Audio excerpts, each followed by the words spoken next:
Sí, estoy de acuerdo.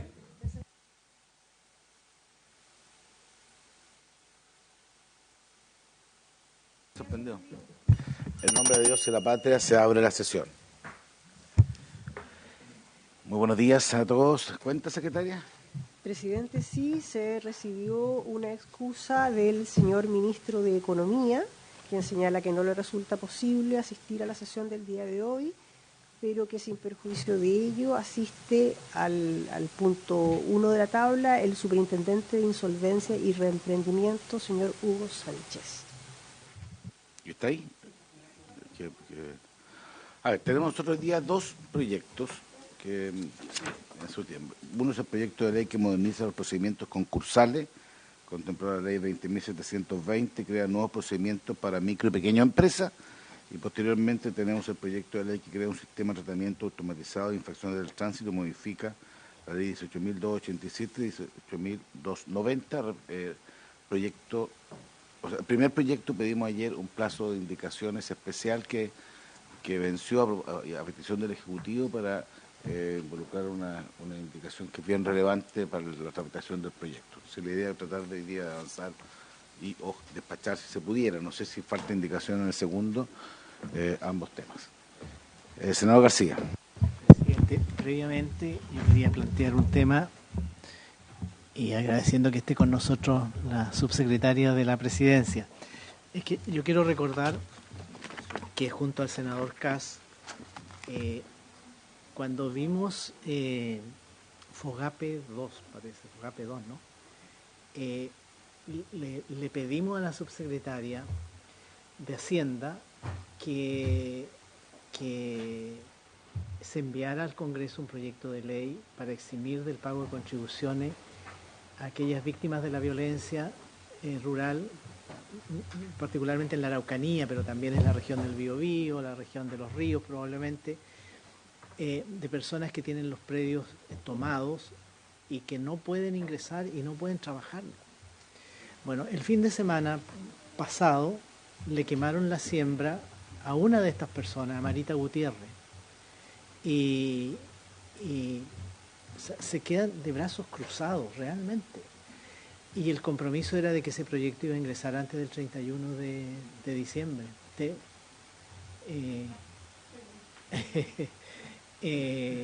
Iba a ingresar antes de fin de año, entonces simplemente recordar y pedir que ingrese lo antes posible, porque de verdad que es una situación tan injusta, y tan presente, que por eso pedimos de que esto sea cuanto antes que se cumpla. El compromiso, ese fue un compromiso suscrito aquí en la Comisión de Hacienda durante la discusión del proyecto FOGAPE 2. Yo he tratado de comunicarme con la subsecretaria de Hacienda, sí, de Hacienda. Me ha costado comunicarme por ella, no por mala voluntad ni nada. De hecho, la semana pasada nos comunicamos por el tema de los APR, por ejemplo, pero como finalmente esto también va a tener que llegar a la Presidencia, a la Secretaría General de la Presidencia. Entonces, yo quería recordar la urgencia y el compromiso que existe al respecto. Eso, presidente. Muchas gracias, don José. Ministra actual, Macarena Lobo, está ministra, así que es la ley. No, es verdad. Yo me sumo a las palabras del senador García en cuanto que efectivamente eso fue un tema de debate interno de la Comisión, particularmente la ley en el presupuesto fue originalmente y en distintas instancias, así que ojalá se vele porque esto realmente se pueda dar cumplimiento, sobre todo que es un compromiso del Ejecutivo y como ha dicho el senador, digamos, está afectando hoy día lugares o personas que la idea es tratar de cautelarle y ayudarla, particularmente en cuanto al rol del Estado, así que se lo dejamos expresamente solicitado. ¿Tiene la... Por su intermedio, presidente, saludar a los senadores presentes, a los que nos acompaña la Secretaría. Efectivamente, bueno, tiene que haber sido, como bien decía el senador García, por su intermedio, presidente, un compromiso de la ley de FOGAPE, porque en presupuesto, si no, yo lo tendría debidamente registrado y no lo tengo en mi memoria. Pero, por cierto, si fue un compromiso del Ejecutivo, no les quepa duda que velaremos porque se cumpla la brevedad. Chequearé con la subsecretaria de Hacienda, está en la Cámara, yo estuve con ella en la mañana. Así que voy a aprovechar de chequearlo. Está representante aquí también, si tiene más información pudiera complementar, pero desde luego dar garantías que siendo un compromiso del Ejecutivo se va a cumplir a la brevedad. Sin perjuicio de lo cual entiendo que además hay un dictamen ya de Servicio de Impuestos Internos en que reconoce, digamos, la posibilidad que efectivamente se puedan eximir del pago de las contribuciones en supuestos como los que plantea el senador García por su intermedio presidente, pero habiendo un compromiso del Ejecutivo para legislar en la materia, avanzaremos en eso y velaré porque se haga prontamente. Muchas gracias, Macarena. Senador Cast. Sí, agradecer a la subsecretaria y en la misma línea, ¿será posible que quizás, dado que se nos está terminando el periodo legislativo de este año, no sé si podrá, subsecretaria, asumir un compromiso de que quizás esta semana, no sé si de aquí al viernes o cuando sea, para que la próxima semana cuando nos reunamos ya tengamos en esta comisión más o menos el cronograma que tiene el Ejecutivo pensado para este proyecto de ley y adicionalmente más información sobre el instructivo de impuestos internos? O sea, si ya está operando, para que el senador García y yo y quienes estamos en la región viendo casos como este podamos hacer la bajada operativa. Porque si usted nos está diciendo que ya en la práctica se puede, sin perjuicio que el compromiso es que tengamos una ley permanente, que ojalá nos pueda dar esas dos informaciones. Primero, el cronograma que tienen pensado del proyecto de ley que se comprometieron y segundo, cómo podemos nosotros bajar la información. Mucha gente que tal vez ni siquiera conoce todos los oficios de impuestos internos. Por su intermedio, presidente, que efectivamente el caso de impuestos internos, dado que son dictámenes para casos particulares, efectivamente habría que ver si los supuestos del caso concreto efectivamente son similares a los casos como el que plantea el senador García, y por eso entiendo que también el compromiso fue poder tratar esto de manera general, digamos, más allá de los casos particulares, como sería un dictamen de impuestos internos para caso a caso. Como digo, la subsecretaria de Hacienda está en Comisión de Hacienda de la Cámara en estos minutos viendo el proyecto de reforma tributaria, así que terminada la sesión yo converso con ella para poder cumplir, digamos, lo que planteaba el senador Cas por su intermedio presidente, un cronograma respecto de cuándo presentaríamos este proyecto, sin perjuicio si la representante del Ministerio tuviera más información, pudiera complementar al respecto. Tiene la palabra.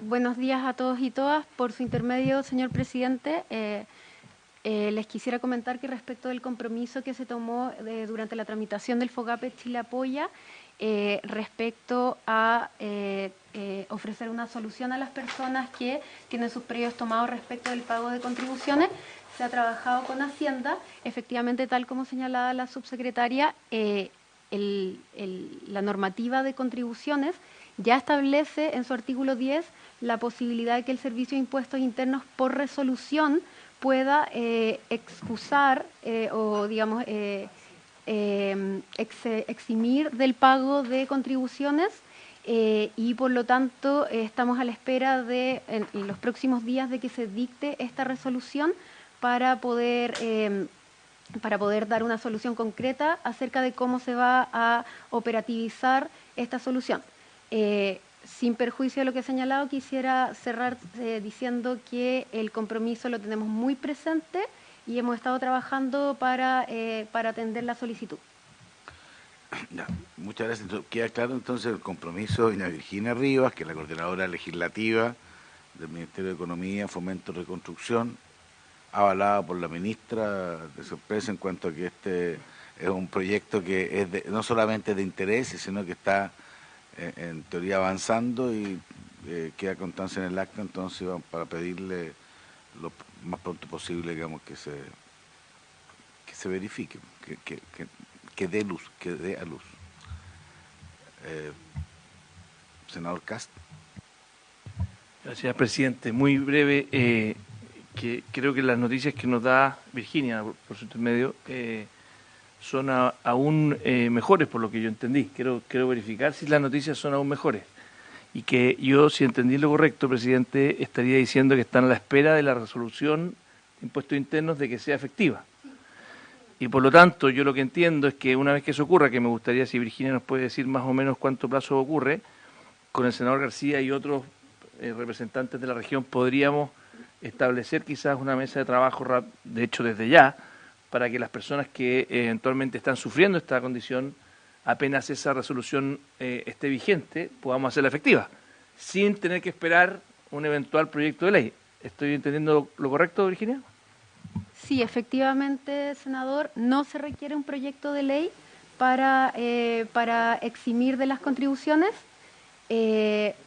Perdón si no me expliqué correctamente. No se requiere. ¿Se entendió? Por eso quería confirmar lo que usted Sí, no se requiere un proyecto de ley. Yo soy del Ministerio de Economía, esto en particular es del Ministerio de Hacienda, así que no quisiera tener la patudez de comprometer una minuta del Ministerio de Hacienda. Sin perjuicio de ello, creo que de aquí al viernes podríamos tenerle informaciones respecto de cómo operativizar este compromiso. Demos espacio para el lunes siguiente, para que pueda tener un fin de semana Mejor sereno, aún. digamos. Muchas gracias, Pero presidente. el lunes, como probablemente vamos a tener sesión, sería bueno tenerla. Sí, no, presidente, justamente ratificar que, claro, las noticias de Virginia son bastante más alentadoras porque de un dictamen para un caso particular, lo que nos está planteando ella sería una normativa de carácter general sin necesidad sin que sea necesario, legislar al respecto, a lo cual le da mucho más celeridad, ¿no es cierto?, a los plazos, así que chequearemos la información de cuándo estaría esta resolución de impuestos internos para poder hacerla aplicable lo antes posible, como dice el senador Kass por su intermedio, poder hacer que esto llegue efectivamente a las personas afectadas que muchas veces por desconocimiento no tienen acceso a estas herramientas para poder aliviar la carga que hoy día sufren. Perfecto. Ya me parece que está tomado el compromiso y ahora vamos a hacer un seguimiento estricto, digamos, del cumplimiento por parte de doña Virginia y por parte de la ministra.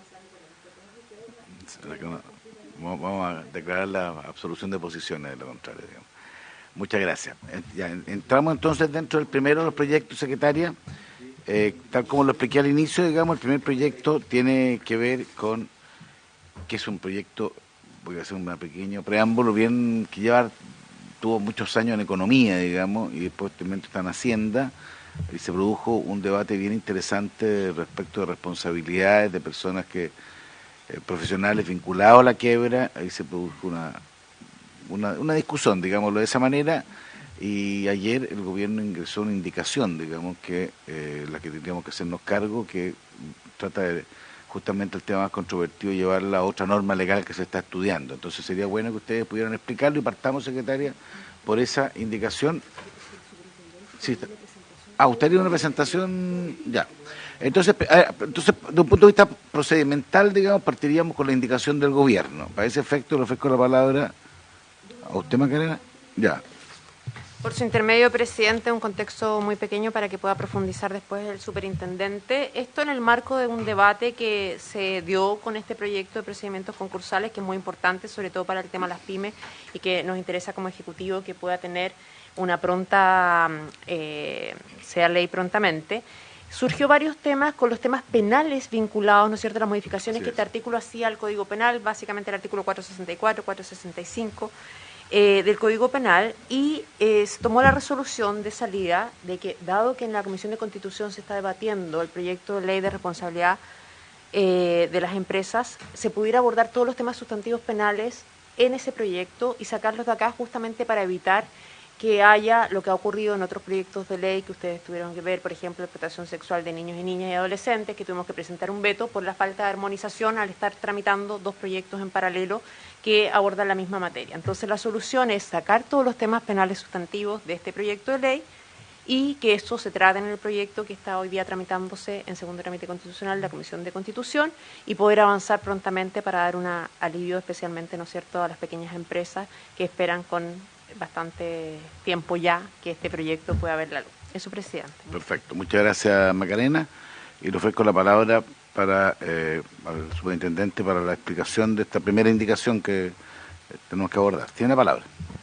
Muchas gracias, señor presidente. Un gusto saludarlo y por intermedio suyo a los demás miembros de esta comisión, a la señora ministra y a los representantes de Economía y a los demás que están presenciando esta sesión. Tenemos una pequeña presentación, señor presidente, pedirla si la podemos proyectar. Excelente, muchas gracias.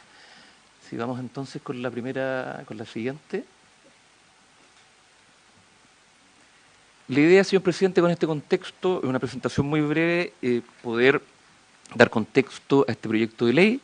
Contar primero que respecto a los pilares de este proyecto de ley, lo que se buscó una de las cosas relevantes es optimizar los procedimientos vigentes de la ley actual, 20.720, tanto de reorganización, liquidación de empresas y renegociación, dejando los cuerpos legislativos que existen hoy día reservados para las empresas de mayor tamaño en la reorganización y liquidación, mejorando la normativa que existe hoy día, como dice, haciéndola mucho más óptima, de acuerdo a la práctica que hemos tenido a lo largo de estos 8 años de aplicación de la ley. Y una de las cosas más importantes es el segundo punto que aparece ahí, que es la creación de procedimientos simplificados de reorganización y liquidación para empresas de menor tamaño y de personas, sobre todo viendo hoy día el estado del arte de lo que existe comparativamente en la norma comparada. Nosotros tomamos ahí el régimen modelo de un CITRAL, también del Banco Mundial, tomamos las directrices más importantes respecto al tratamiento simplificado para efectivamente lograr que las empresas de menor tamaño y las pymes puedan salir mucho más rápido de que hoy día lo hacen de estos procedimientos. Los de liquidación, por ejemplo, están durando 2 años, ya cuando el espíritu de la ley, de la actual ley, era que duraran no más allá de 1 año. Entonces la idea es simplificarlos en extremo, eliminando todas aquellas etapas redundantes, muchas etapas en las cuales los acreedores no tienen interés en asistir. Incorporamos también múltiples mejoras generales a la actual ley. Ya eliminamos muchos aspectos burocráticos que vimos que no aportaban valor, sino que solo costos y pérdidas de tiempo y dilación en que las pymes, sobre todo, y las personas pudieran salir de estos procedimientos y reincorporarse en la economía. Y por último, bueno, normas transitorias que obviamente hacen más efectiva la aplicación de este proyecto de ley. La que sigue, por favor.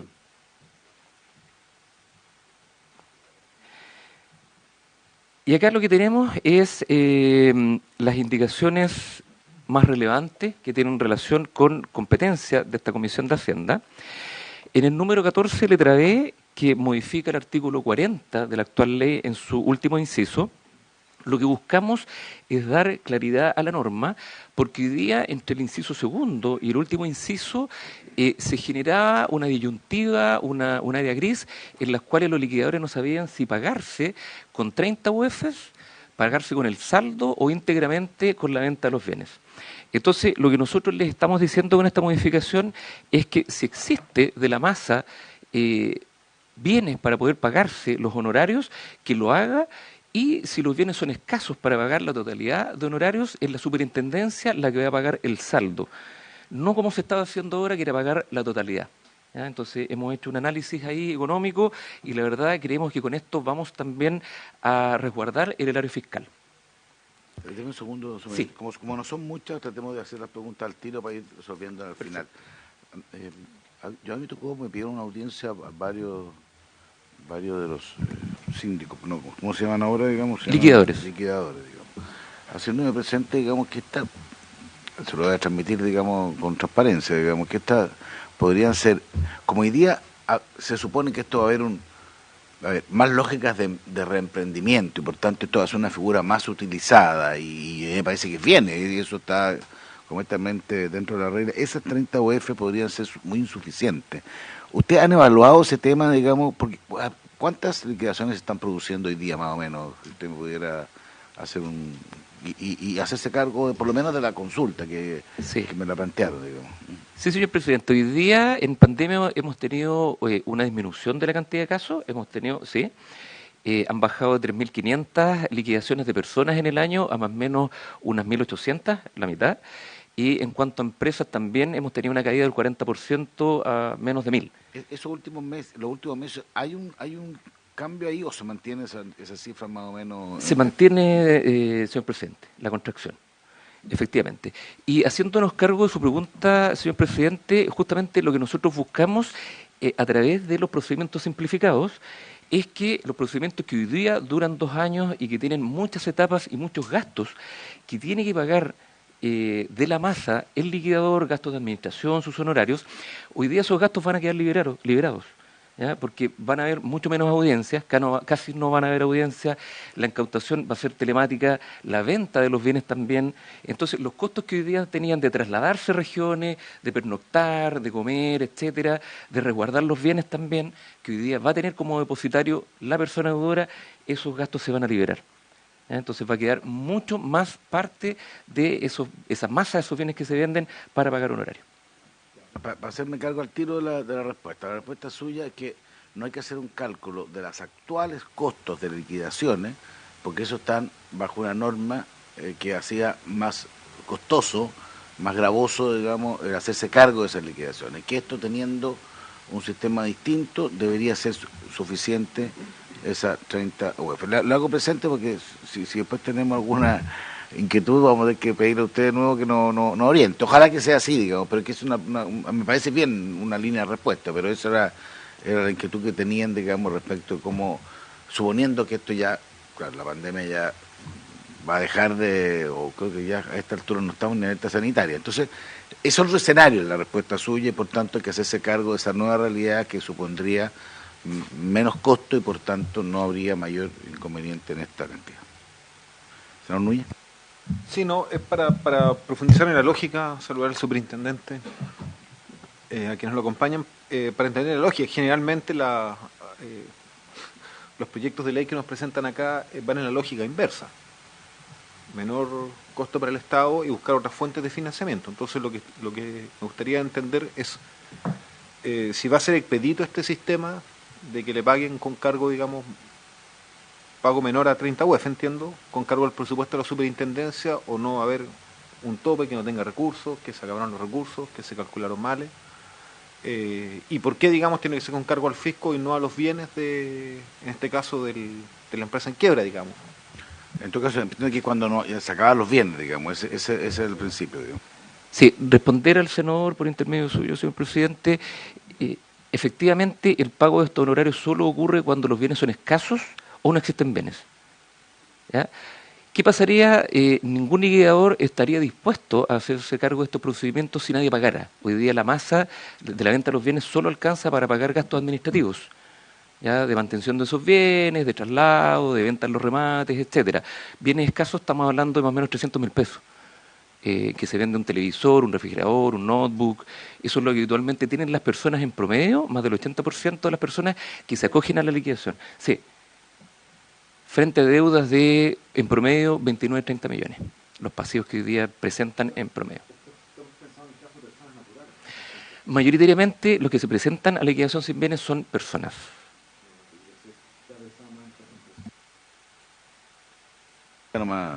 Perfecto. Muchas gracias, señor presidente.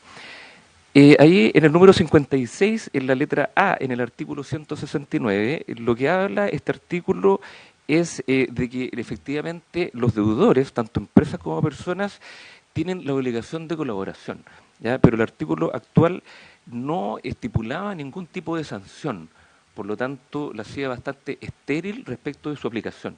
Entonces, lo que estamos agregando ahí, que efectivamente la sanción va a ser un arresto hasta por 2 meses o una multa que no podrá exceder de 10 unidades tributarias mensuales. Ese es básicamente el cambio. Arresto, nada menos. Básicamente, claro, nosotros lo que pedimos es multa, ¿ya? Eso es lo primero que se acciona y lo que accionan los tribunales hoy en día, de acuerdo al artículo 238 del Código de Procedimiento Civil, lo que se busca es el apago de multas primero. Y como última ratio, si el liquidador o el deudor no responde, es el arresto domiciliario.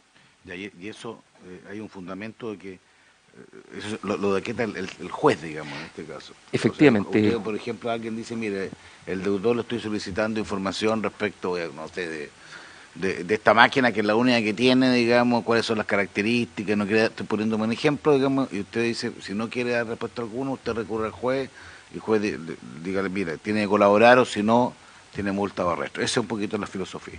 Sí, señor presidente. Perfecto. Sí. Justamente, habitualmente es cuando no quieren aperturar el domicilio para que se incauten los bienes o no quieren entregar documentación como estados financieros, contabilidad, facturas, etcétera.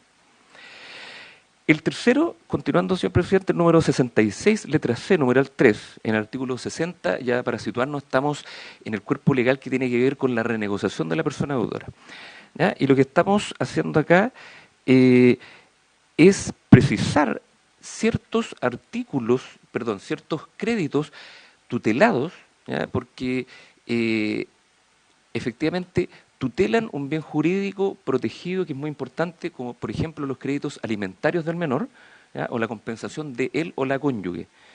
estos hoy día entraban dentro del procedimiento y se extinguían el saldo.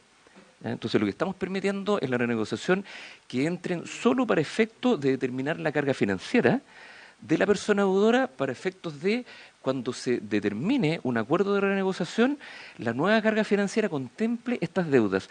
Pero el saldo que no se pague no se va a extinguir, se va a poder seguir persiguiendo en los tribunales, por ejemplo, de familia, en el caso de los créditos alimentarios, ¿ya? Que es lo que ocurre a lo largo de todo el mundo. Perdón, eso no, algo interesante. Y ocurría esto, ¿no? O sea, que de alguna manera habían personas que se declaraban, voy a usar la antigua nomenclatura, digamos, o quiebra o insolvencia, y básicamente las deudas podían ser deudas alimenticias, digamos, ¿ya? Y dice, yo frente a esto tengo un televisor, entonces con producto de esta situación vendo el televisor y se extinguen las deudas. Eso es una figura, y eso es lo que está corrigiendo, ya, que es bien importante. Sí, señor presidente. Y también, bueno, obligaciones derivadas de delitos o cuasi delitos civiles. Perdón, es que siguiendo el ejemplo del senador Coloma, que también lo encuentro muy interesante, y significaba que se pagaba la deuda de alimento hasta ahí. Claro. O sea, Y queda extinguida la obligación, eso es lo que entiendo, que es el efecto normal de la quiebra, digamos. O sea, como es un reemprendimiento, la persona queda sin deudas y sin activos, voy a hacerlo en fase. Pero en este caso, efectivamente, se podía utilizar para que esa deuda alimentaria fuera de quedar extinguida. Y se prestó mucho para burlar el cumplimiento de...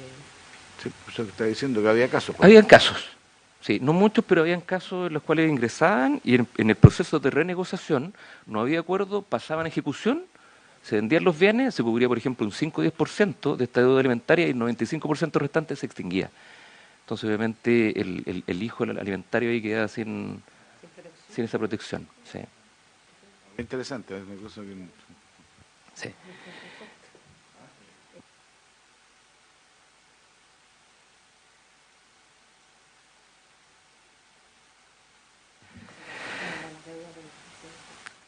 Así es. Y otros créditos también tutelados, bueno, obligaciones derivadas de delitos o cuasi delitos civiles que también llegaban de alguna manera a limpiarse al procedimiento, a dejar de pagarse, y también obligaciones por multas y demás sanciones pecuniarias, penales o administrativas. O sea, veíamos incluso deudas tributarias, aduaneras, que llegaban a extinguirse al procedimiento. Así que eso es lo que se quiere evitar. Ahí tengo un poquito más de duda para entenderlo bien, porque si producto, voy a colocar producto de un mal negocio, digamos, se generaba una deuda tributaria, se vendía todos los activos que tenía y esa deuda la va a seguir existiendo a pesar de que haya sido contraída directamente en función de la actividad económica, porque yo en el caso anterior de la casa alimentaria lo encuentro completamente razonable, porque por esencia esas no nacen de un contrato, esas nacen de otro, se fija, pero aquí sí pueden hacer justamente de un incumplimiento de una obligación, y eso no sé si al final está tan en el espíritu, a menos que haya una explicación que yo no conozco. Sí, señor presidente, lo que entra en este artículo son las sanciones, ¿ya?, por inconductas en el plano, por ejemplo, tributario. O sea, cuando ha habido evasión y se les sanciona, esa sanción es la que no se extingue. La deuda tributaria se sigue extinguiendo. La sanción. Es la sanción. Cuando el impuesto interno fiscaliza y lo sanciona por una evasión evidente. Deme un ejemplo de una sanción que no sea vinculada a la multa, digamos. Claro, es que son multas, por ejemplo, cuando hay una evasión flagrante, ¿ya?, cuando hay un delito tributario, por ejemplo, se sanciona por el no entero en arcas fiscales de impuestos que habitualmente son altísimos, ¿ya? No estamos hablando de deudas tributarias habitualmente de las pymes que no tienen caja para pagar, ¿ya? Pero pongamos en el caso de una pyme que no tiene caja para pagar, digamos, que decide, voy a poner un ejemplo, tiene deuda con un banco de 2 millones de pesos, tiene con proveedores de 1 millón de pesos y tiene con la tesorería 5 millones de pesos. Y sus bienes son 1 millón de pesos, se liquida, depende ahí cómo concurren concursalmente, y esa multa respecto del Estado, ¿se mantiene esos 5 millones de pesos o no? No, esa se va a extinguir también. Por eso dice que, por norma general, la superintendencia va a definir cuáles son esas multas y demás sanciones pecuniarias, administrativas y penales. ¿Por qué no se define en la ley porque la define usted en el fondo? Claro.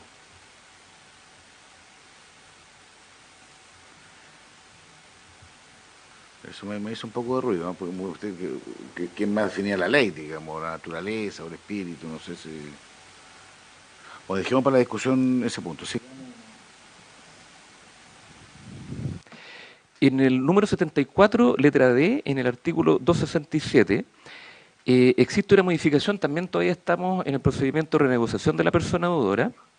De alguna manera, lo que se equipara y clarifica es que en el proceso, en la audiencia de ejecución, cuando no se ha alcanzado acuerdo en la renegociación y se van a ejecutar los bienes dentro del procedimiento administrativo de renegociación de la persona deudora, va a existir un honorario mínimo, al igual que en la liquidación, de 30 UFs.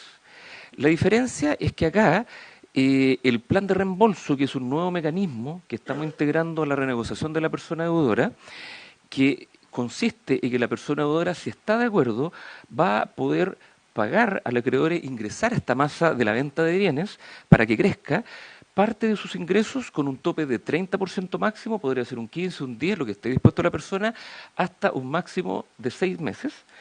Y eso va a permitir que se logre más acuerdos en la ejecución, que hoy día es muy bajo, estamos más o menos como en un 10% de acuerdo, lo que significa que el 90% restante, ¿ya?, porque hay muy pocos pagos, muy bajos, a los acreedores se van a liquidación refleja. Eso significa que se va a tribunales y comienza un nuevo proceso que es de liquidación que puede durar en promedio 2 años.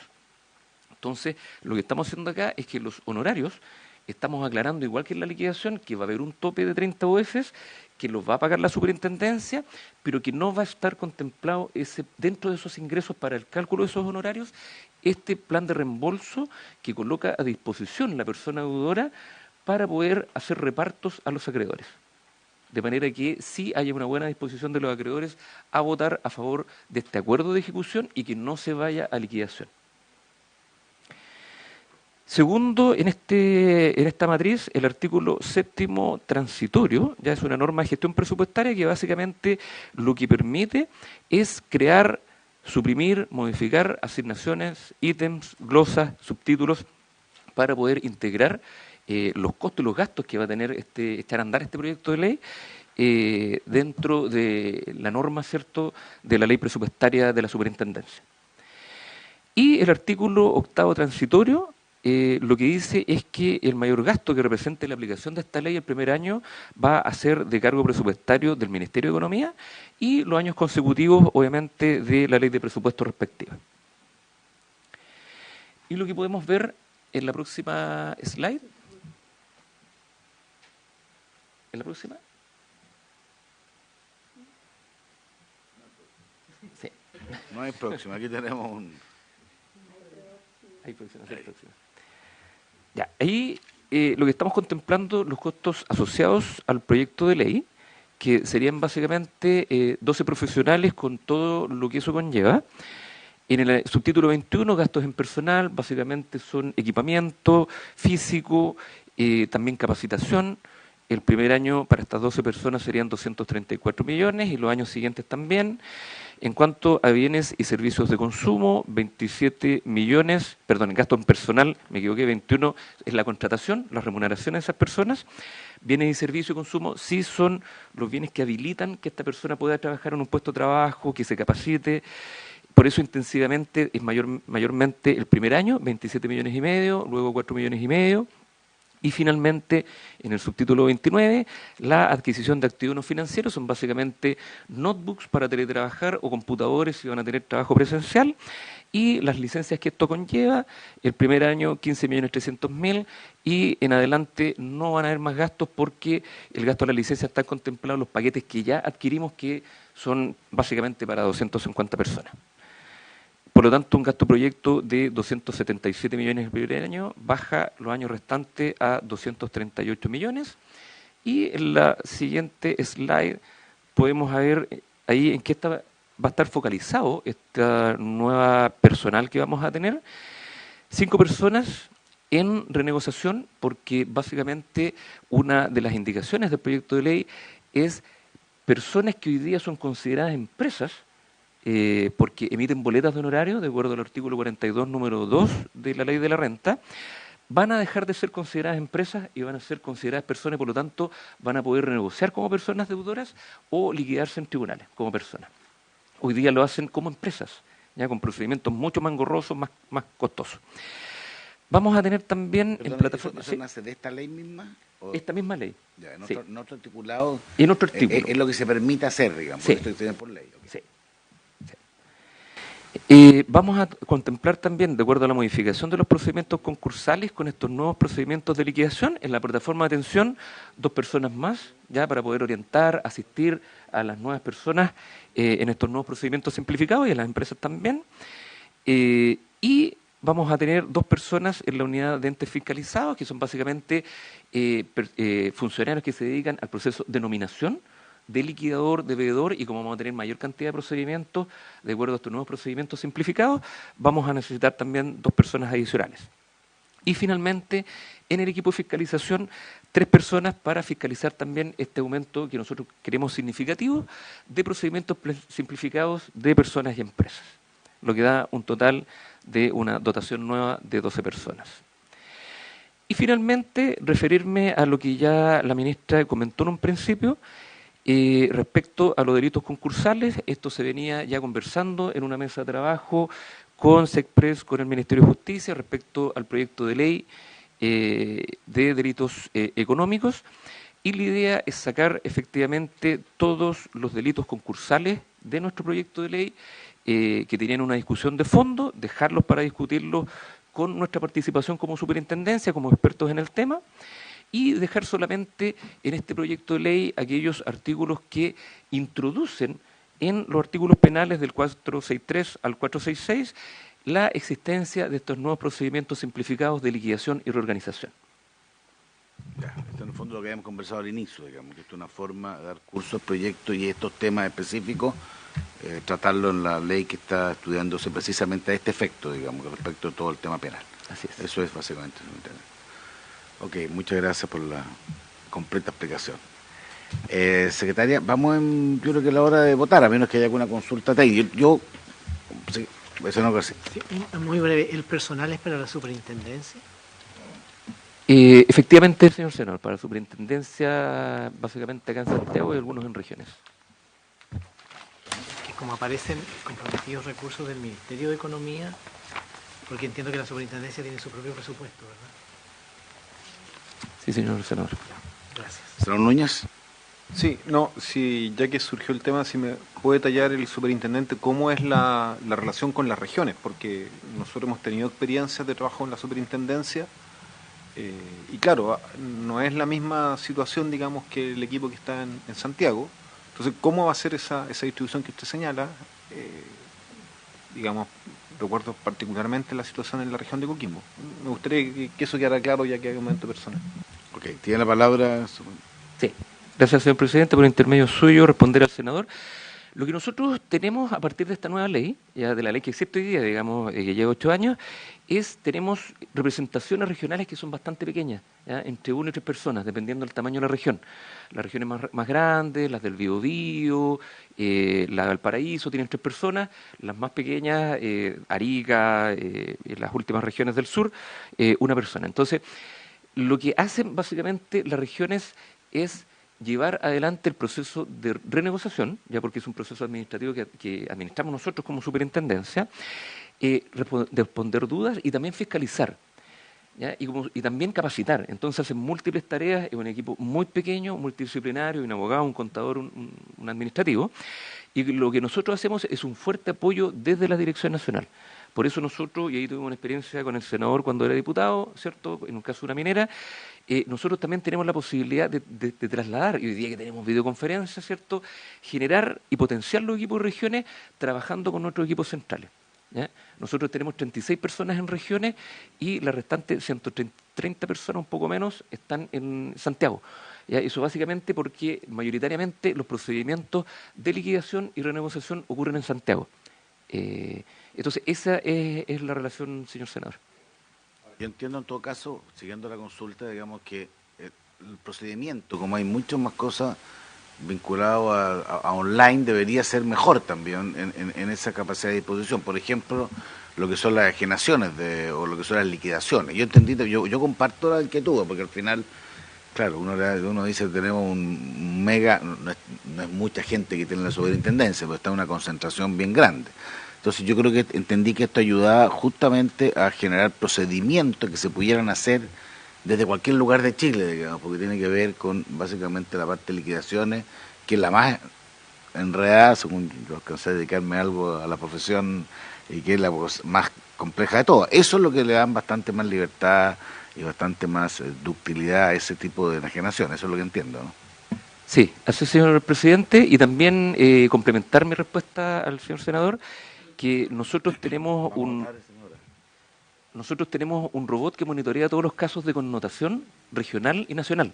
Entonces, lo que hacemos nosotros es, de manera temprana, con los equipos regionales, cuando se levanta un caso regional importante que tenga que ver con pérdidas de empleo, que arrastra también muchas veces a pymes, que son proveedores de esas empresas que se liquidan, nosotros montamos un equipo, contactamos a los seremis del trabajo, seremis de economía, primero con quien nos coordinamos, y habitualmente también con los seremis del ramo, de minería, de construcción de vivienda. ¿Ya? Y eso es lo que hemos estado haciendo también ahora, alertando lo que, por ejemplo, en la construcción, hemos estado trabajando y oficiando fuertemente a los distintos ministerios del ramo para alertar de las situaciones de empresas, sobre todo grandes, importantes, que se han estado liquidando, para de manera rápida nosotros orientar también a los trabajadores que ellos también pueden renegociar, pueden liquidarse y tienen otras alternativas desde el punto de vista laboral. Senador Núñez. Sí, no, presidente, la verdad es que yo entiendo que la comisión técnica que vio esto fue economía, ¿verdad? Entonces, nuestro debate es más acotado, aun cuando es bueno tener una mirada holística e integral del proyecto de ley, como le gusta decir al presidente. Siempre se lo he planteado, que ha sido un tema de conversación. Entonces, siguiendo en el espíritu de la comisión, yo quería hacer un comentario. Yo sé que no viene al caso, no le voy a pedir que el Ejecutivo dé indicaciones, tal vez yo lo haga en la sala, no sé, lo voy a evaluar. Pero igual quiero hacer una pequeña reflexión. Mire, si uno mira casos importantes, hay dos casos muy relevantes en la opinión pública. El caso Cabal, donde al final se terminó sancionando al liquidador de ese minuto, Germán Chadwick. Y hay otro caso que, claro, fue menos bullado en la prensa, pero es más grave, y es el caso de la Universidad del Pacífico, en que el Consejo de Defensa del Estado se querelló contra el liquidador, que es Carlos Parada. Entonces, claro, uno se pregunta, ¿puede ocurrir? Sí, puede ocurrir, si esto no es... Las instituciones no son perfectas, pero eso altera un poco la fe pública. Uno supone que el liquidador es una persona que tiene una investidura, no es juez, pero debe tener una investidura muy como de buena fe, a prueba de circunstancias que lo lleven, digamos, no sé, a hacer una malversación o a favorecer a una de las partes. Y mi experiencia en dos casos de quiebras de mineras medianas es que no era fácil la relación con los liquidadores. ¿Ya? Por supuesto, ellos tienen objetivos determinados, se pagan, entiendo yo, en función del resultado también de la misma liquidación, hay un incentivo económico legítimo. Entonces, la inquietud es si ustedes le han dado vuelta al mecanismo que hay de designación y remoción de los liquidadores, porque entiendo que ahí hay un rol primordial que tienen los tres principales acreedores, y si esto no generará que haya un circuito de liquidadores, en el caso no de las personas, sino que de las empresas medianas y grandes, que sea muy acotado. Es un tema que me gustaría revisar porque, claro, uno entiende que estas situaciones tienen que ser absolutamente excepcionales, ¿ya? O sea, no es sano, no es correcto que un liquidador termine siendo sancionado por la propia superintendencia, está dentro de las facultades. Más grave aún es el caso de la Universidad del Pacífico, que ya fue querella, y aparte querella fue el Consejo de Defensa del Estado, o sea, ya hubo una malversación de otra envergadura, pero me llama la atención ese tema porque... no deja de ser importante la transparencia y el rol, o no sé cómo decirlo, no son funcionarios públicos, pero el liquidador tiene que tener cierta exigencia y cierto comportamiento que le dé garantía a todos los actores. Y mi impresión es que en estos dos casos muy bullados y con montos de plata abultados, no se cumplió eso. Entonces me llama la atención, tal vez fueron excepciones, tal vez no son excepciones, y hay más casos que uno no conoce menos bullados. Entonces lo dejo como una inquietud, aprovechando el espíritu de la Comisión de Hacienda de mirar integralmente los proyectos de ley. Eso me gustó ese espíritu. Grabe eso, secretaria, por favor, para cualquier efecto futuro. Subintendente. Sí. Sí, señor presidente, responder al senador por su intermedio. Efectivamente, como en todos los fraudes, a mí me ha tocado trabajar en impuesto interno, en la unidad de análisis financiero, estos casos de fraude se da y se ha estudiado alrededor del mundo no más allá de un 2%. Entonces, nosotros tenemos una nómina de liquidadores de 180, más o menos activos, muy activos, unos 120. Y nosotros lo que hemos estado haciendo, sobre todo bajo mi administración, es hacer más inteligencia respecto a los procedimientos y hemos excluido a varios. ¿Ya? Yo recuerdo al menos 3. Justamente en el caso que señala el senador, nosotros pedimos a tribunales la remoción de gran parte de los casos y también ya pedimos la exclusión de este liquidador. Y nada, hemos sido parte de la querella y parte de querella y denuncia en muchos otros casos también. ¿Ya? Y ahí obviamente se abre un proceso, muchas veces hay abierto ya un proceso persecutorio, que no siempre es menor, porque también son casos mucho más difíciles de probar, hay triangulaciones de cuentas, dinero, a través de los familiares, es muy similar al lavado de activos. ¿Ya? Entonces, son de larga data, pero nosotros siempre hemos estado ahí disponibles y como le comento, hemos removido de muchos procedimientos a muchos. Yo no traje ahora la estadística, la tengo, y hemos ya excluido a 3 y el señor que usted menciona está ya en tribunales para que se tome, digamos, la resolución en tribunal de excluirlo de la nómina. Muchas gracias, superintendente. Secretaria, vamos entonces con las votaciones, porque ese es el compromiso que teníamos hoy día. Presidente, partimos con las indicaciones, entonces. Con las que inició el Ejecutivo, digamos, que son las de reciente data y las explicaciones que dio el superintendente al final, digamos. Presidente, el día de ayer se abrió un plazo para presentar indicaciones y se presentaron 2 indicaciones del Ejecutivo. La primera de ellas, al artículo 2 del proyecto,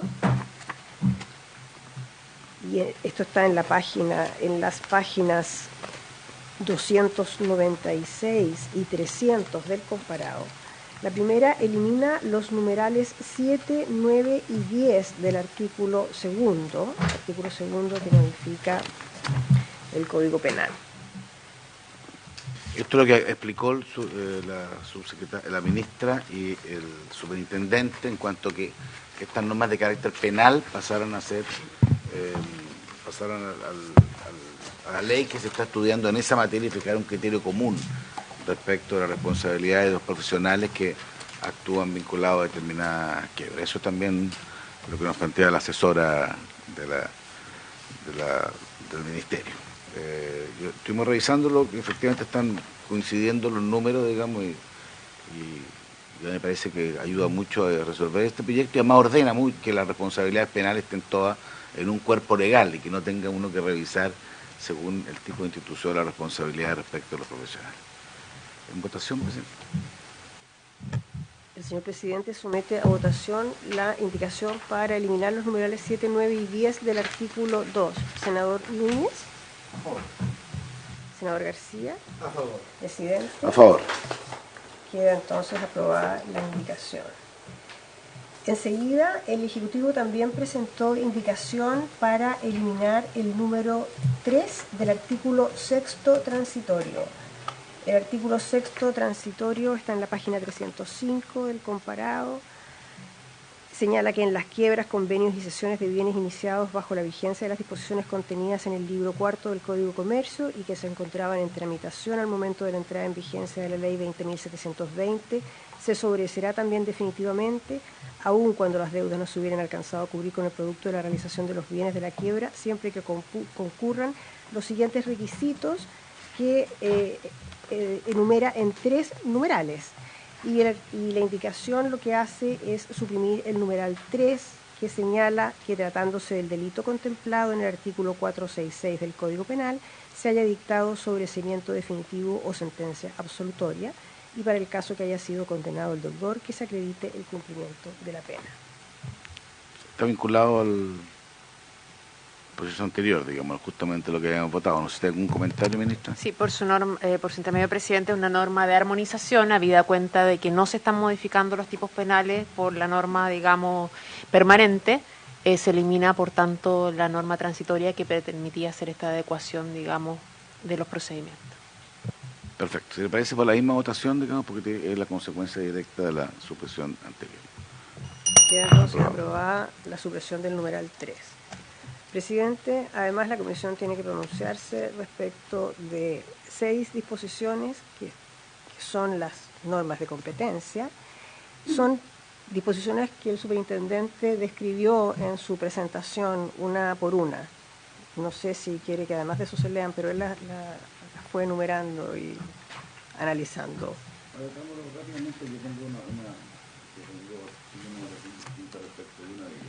La primera es la del número, estas disposiciones todas son del artículo primero. La primera es el número 14, letra B, en la página 50. Página 50. Página 50. Eso tiene que ver con la fijación del honorario del liquidador de 30 UF para todo efecto, bueno, y respecto a lo cual el superintendente dio una explicación al inicio, y voy a bajar en acta también, que en teoría el superintendente dice que esto no será obstáculo porque los costos a lo que estábamos acostumbrados como sociedad son menores, entonces estos 30 UF que garantiza el liquidador serían suficientes. Vamos a estar ahí mirando si resulta así, digamos, efectivamente. ¿Quiere que tome la votación? Sí. Senador Núñez. Senador García. Presidente. A favor. Queda aprobado el numeral, la letra B del número 14 por 3 votos a favor. Enseguida, la letra A del número 56 en la página 134. En esta norma se precisa la obligación del deudor y estableciendo multa en caso de incumplimiento. Eso es lo que dijo el superintendente, que se genera una nueva carga al deudor, ¿cómo se dice? Al fallido debería ser en su momento. Hoy día, ¿el todavía el concepto? Deudor. Deudor, señor presidente, sí.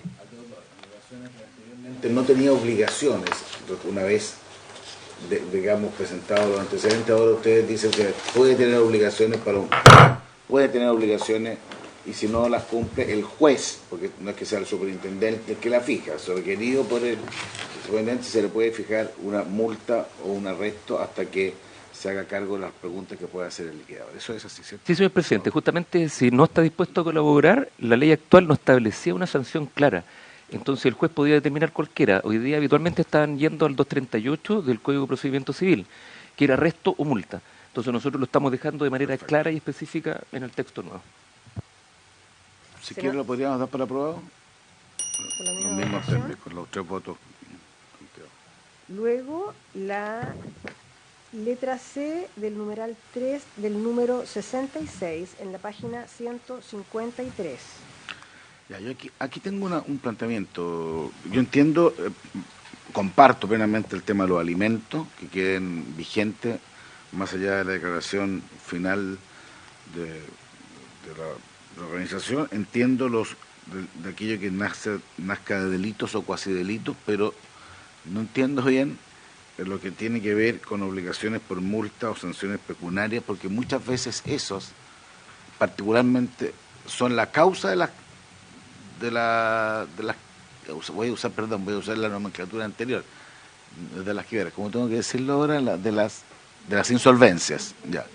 Claro, porque a mí me han tocado, digamos, personas que la razón por la cual caen en insolvencia puede ser el incumplimiento de una obligación tributaria y que se va acumulando en el tiempo que hace imposible el pago. Entonces, yo creo que esto va a ser un desincentivo para justamente entrar en esta lógica, y creo que eso va a ser muy perjudicial. O sea, yo creo que manteniendo las dos, creo que el tercero, yo creo que apunta en un sentido en lo personal distinto de lo anterior, porque si una persona, corríjame, superintendente, esto pasa no pocas veces, digamos, donde parte de las deudas son las multas. Entonces, ¿cuál es el incentivo?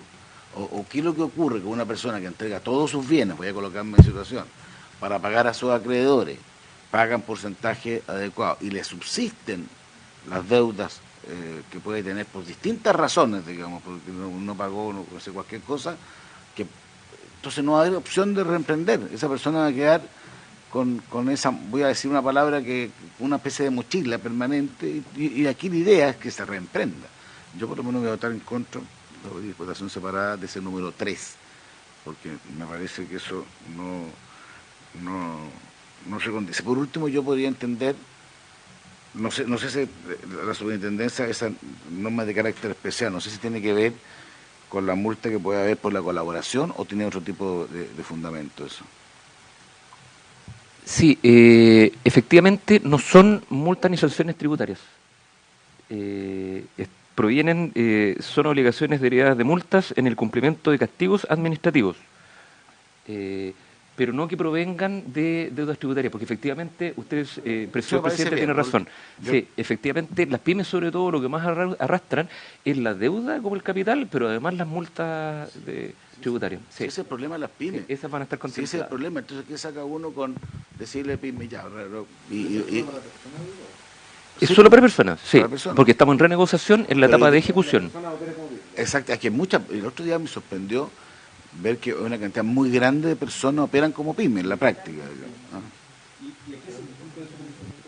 Sí. Y también las multas serían sanciones administrativas de organismos públicos, ¿se entiende, no?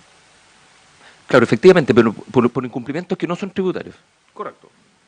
Y las sanciones pecuniarias, porque dice multa y demás sanciones pecuniarias, o sea, establece como una segunda categoría, digamos. Sí. Yo voy a dar punto 3. Si las obligaciones por multa y demás sanciones pecuniarias sean penales y administrativas, ahí tengo la presión. Yo creo que se da exactamente la situación que yo creo que es importante dejar resuelta con el procedimiento de usted. No tendría problema si usted dice las obligaciones de carácter especial que la superintendencia determinen mediante norma de carácter general. Eso me parece que puede ser, está bien porque eso tiene que ver directamente con la colaboración que pueda tener el deudor, pero la otra realmente no me parece. ¿Ministra? Por su intermedio, presidente, yo entiendo de la explicación que dio el superintendente que quedaban claramente establecidas que no se refería a las multas que se aplicaran por deudas tributarias. Eso sería importante, que es la preocupación que usted plantea.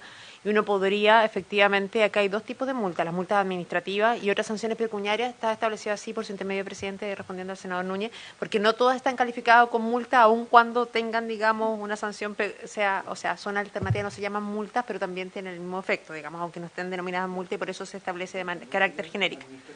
Claro, es que aquí está establecido carácter administrativos o penales. Uno podría, siguiendo la misma lógica, digamos, anterior, salvaguardar, digamos, que las administrativas eventualmente pudieran estar cubiertas dentro del procedimiento y no así las penales, que se entiende, digamos, que son penas accesorias cuando se ha cometido, ¿no es cierto? Ustedes sabemos que tenemos las penas que pueden ser restrictivas de libertad, ¿no es cierto?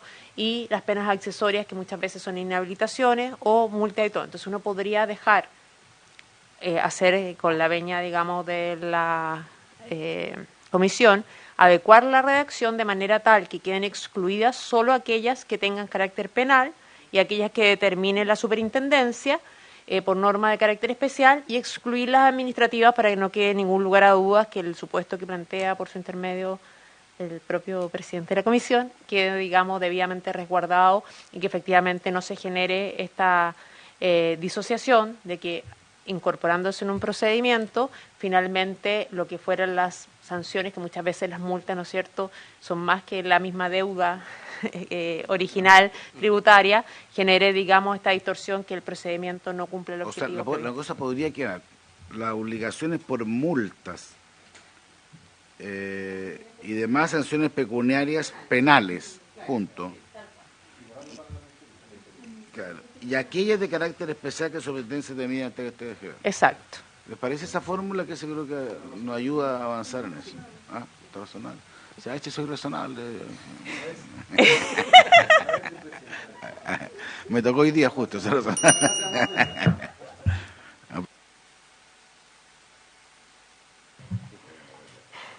Luego, en la página 176 está la letra D del número 73. Lo que presentó el superintendente dice el número 74, pero es el número 73 que se refiere a los honorarios del liquidador. Sí, sí.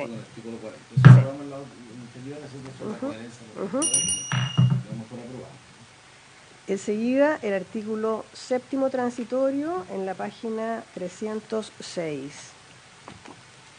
El presupuesto. Así es. Norma de gestión presupuestaria. Sí, la modificación del presupuesto de la superintendencia. Yo le voy a hacer una pregunta difícil, superintendente. Porque yo, si no se lo pregunta a todos, esta comisión, o habla ahora o calla para siempre.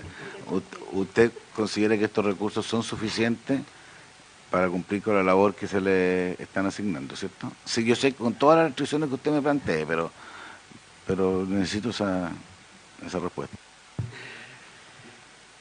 Sí, señor presidente, creemos que es absolutamente cubre las necesidades, en especial porque nosotros hemos estos últimos 6 años apuntado a tecnologizar mucho la superintendencia, a rediseñar los procesos, a ocupar todos los medios tecnológicos y digitales que de alguna manera el COVID nos obligó a hacernos cargos.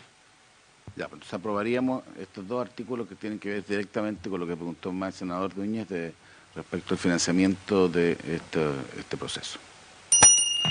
Y de esta manera, y aunque no lo crea, se encuentra despachado de la Comisión de Hacienda, este proyecto que creo que las modificaciones fueron bien, las que presentó el Ejecutivo ayudan mucho a resolver el tema y espero que la próxima semana eventualmente pueda verse en la sala, que sería una aspiración común.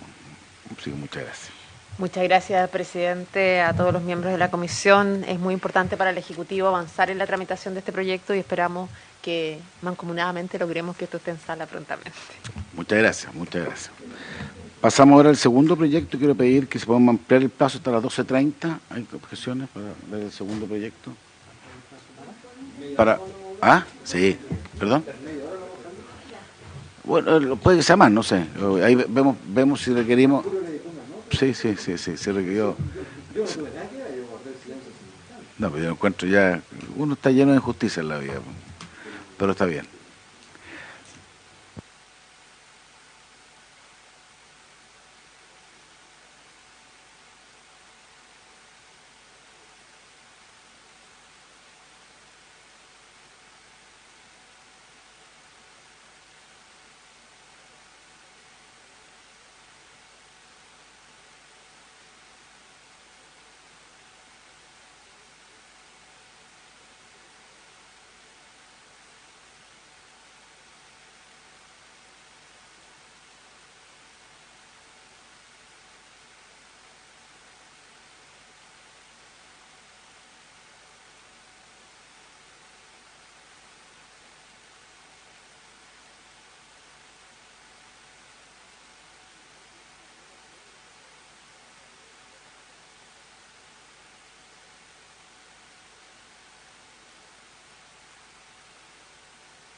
Ya.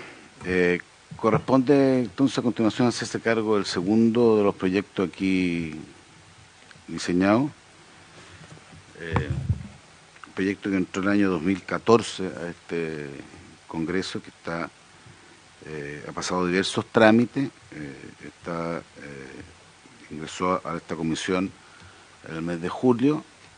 Nosotros fue un periodo que básicamente vimos presupuesto, vimos reajuste, tuvimos una sesión justamente con ustedes, invitamos al ministro que no pudo concurrir porque estaba fuera del país, buscamos otra fecha.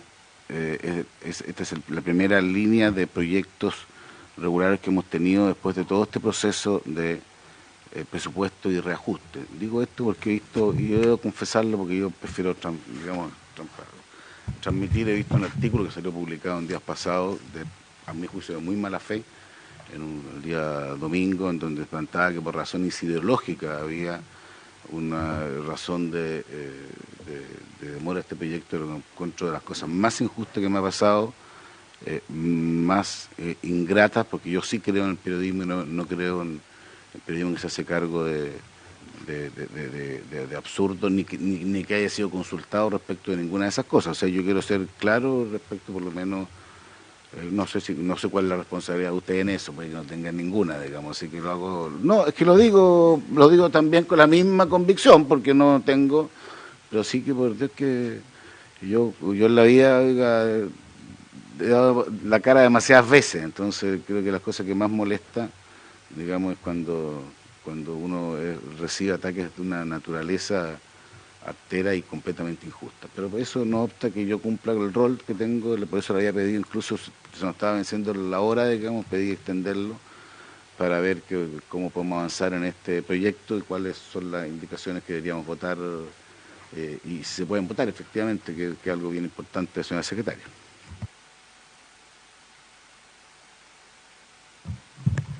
Presidente, este proyecto está en la Comisión de Hacienda para que se pronuncie respecto de las normas de competencia de la Comisión. Esas son 5 normas: el artículo primero, el 11, el 18, el 25 y el primero transitorio.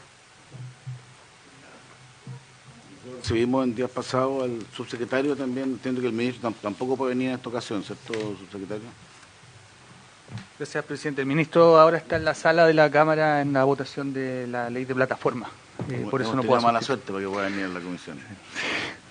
Efectivamente. Ya, vamos entonces, y estamos en condiciones.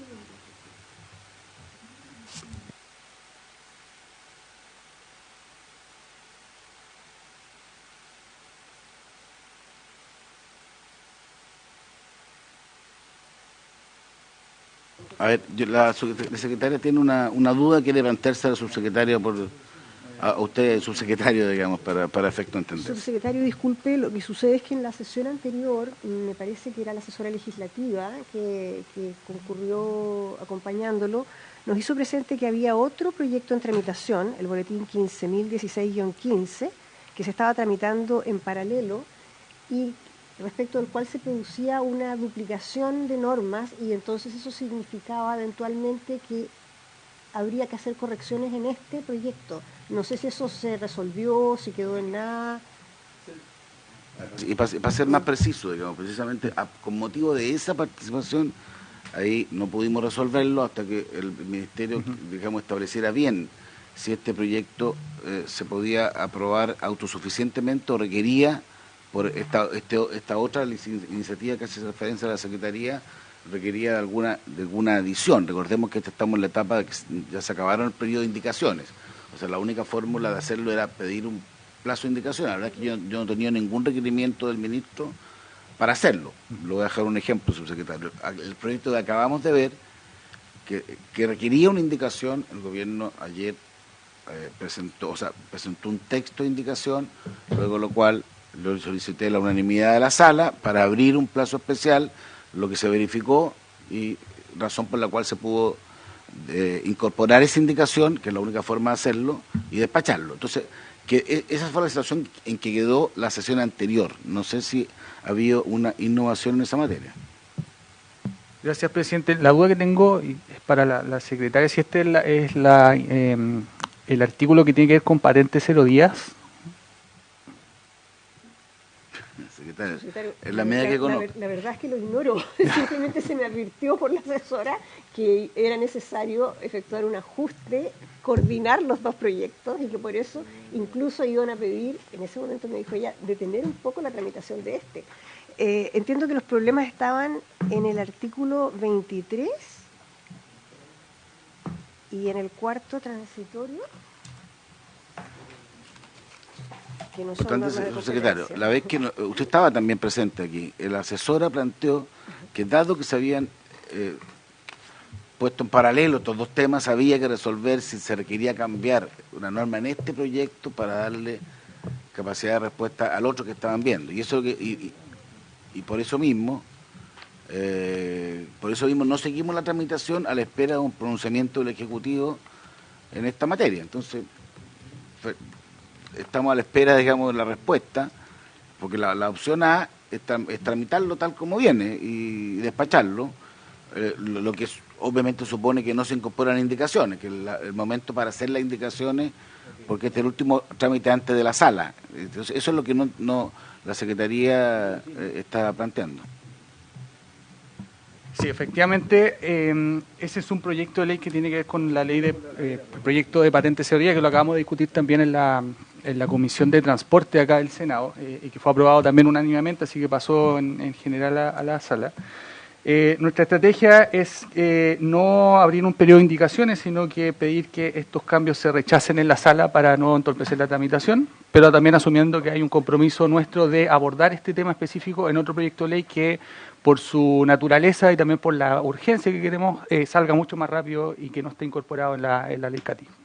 Para el otro proyecto no entendí la nomenclatura. ¿Cómo se llama el otro proyecto? Ley de patente 0 días. Lo que hace es eliminar cualquier tipo de excepción para la circulación de vehículos sin patente. Un tema que hoy día, en términos de fiscalización y de seguridad pública, nos apremia bastante porque hay una excepción en la ley que establece que los vehículos nuevos pueden transitar por 5 días sin patente. Y esa excepción la estamos eliminando de tal manera que los vehículos salgan de una comercializadora con la patente instalada y así eliminamos cualquier tipo de excepción a circular sin patente y por lo tanto cualquier vehículo que no tenga la patente ya cae en una infracción. Ese proyecto tiene apoyo transversal y por lo tanto se ha tramitado con mucha mayor urgencia y va a ser ley, yo espero, prontamente. Así que por eso lo eliminamos de acá de la ley CATI. ¿Y lo eliminaron en qué sentido? ¿Que no está aquí? No, está puesto, pero lo que queremos es que la sala rechace esos cambios, no ingresar un periodo de indicación.